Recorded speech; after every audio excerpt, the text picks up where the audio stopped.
દશામાની મૂર્તિઓનું ધૂમ વેચાણ, ભક્તોમાં ભારે ઉત્સાહ।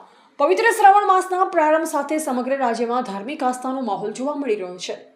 કાંકરેજ તાલુકાના મુખ્ય મથક સિહોરીમાં પણ મા દશામાના પર્વને લઈ ભક્તોમાં ભારે ઉત્સાહ જોવા મળ્યો।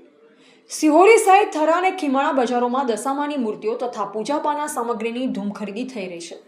આગામી બુધવાર તારીખ 12 ઓગસ્ટના રોજ વહેલી સવારે મા દશામાની મૂર્તિઓની વિધિવત સ્થાપના કરવામાં આવનાર છે, જેને લઈ ખાસ કરી મહિલાઓમાં ભારે ઉત્સાહ જોવા મળ્યો છે। સિહોરીના મુખ્ય બજારમાં દશામાની નાની મોટી અને વિવિધ આકર્ષક મૂર્તિઓ સાથે અગરબત્તી, રૂની દિવેટો તથા અન્ય પૂજાપાની સામગ્રીનું મોટા પ્રમાણમાં વેચાણ થઈ રહ્યું છે।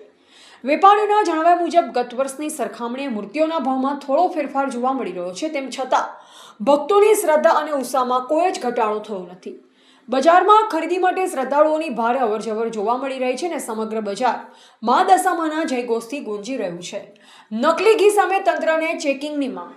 આસ્થાના આ પર્વ વચ્ચે ખાદ્ય સામગ્રીની ગુણવત્તાને લઈ સ્થાનિક નાગરિકોએ મહત્વની માંગ ઉઠાવી છે। દશામાના વ્રત દરમિયાન પ્રસાદ તથા વિવિધ વાનગીઓ બનાવવા માટે ઘી સહિતની ખાદ્ય સામગ્રીની ખરીદીમાં વધારો થતો હોવાથી ભેળસેળયુક્ત કે નકલી ઘીનું વેચાણ ન થાય તે માટે તંત્ર સતર્ક રહે તેવી માંગ કરવામાં આવી છે।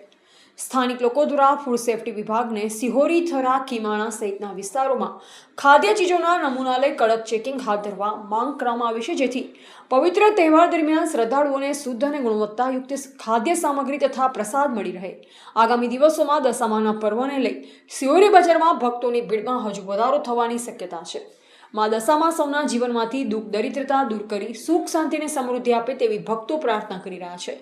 Reporter Bhikhabhai Sipai, MD news, Palanpur, Banaskantha.